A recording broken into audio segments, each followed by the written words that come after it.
all these absolutely documentable facts that we see from the ground. International organizations on the ground. Tell me which ones are on the ground in eastern Aleppo. Yeah, okay, I'll tell you, there are none. There are none. These organizations are relying on Syrian Observatory for Human Rights, which is based in Coventry, UK, and which is one man. They're relying on compromised groups like the White Helmets, which, let's talk about the White Helmets. The White Helmets were founded in 2013 by a British ex-military officer. They have been funded to the tune of $100 million by the US, UK, and Europe and other states. They purport to be rescuing civilians in eastern Aleppo and Idlib, yet no one in eastern Aleppo has heard of them. The White Helmets purport to be neutral, yet they can be found carrying guns and standing on the dead bodies of Syrian soldiers.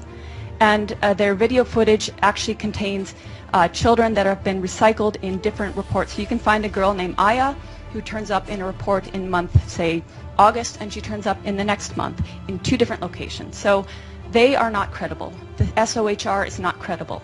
Unnamed activists are not credible. Your sources on the ground, you don't have them. The agenda of some corporate media, it is the agenda of regime change.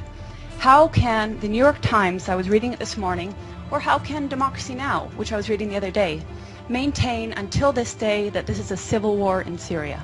How can they maintain until this day that that the protests were unarmed and nonviolent until, say, 2012? That is absolutely not true. How can they maintain that the Syrian government is attacking civilians in Aleppo when every person that's coming out of these areas occupied by terrorists is saying the opposite? While the Syrians and while the Russians adhered to the tenets of the ceasefire, but the American-led coalition itself violated the ceasefire by targeting Syrian army positions in Deir ez-Zor, killing at least 83 Syrian soldiers in a prolonged attack that lasted nearly 1 hour and which enabled ISIS to overtake that position. What you hear in the corporate media, and I will name them, BBC, Guardian, New York Times, etc., on Aleppo is also opposite of reality. And they have manufactured stories, and I can give you a precise account.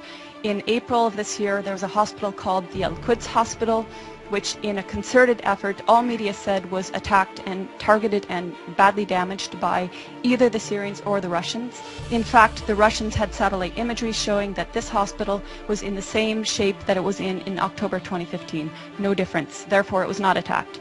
Months later, The Guardian, which is a prominent British newspaper, actually said the Al-Quds Hospital that it had alleged months prior to be attacked and destroyed was treating victims of so-called chemical weapons attacks. So even the media that is lying is inconsistent in their lies. And hopefully, above all, the US will stop supporting terrorism and stop funding terrorism.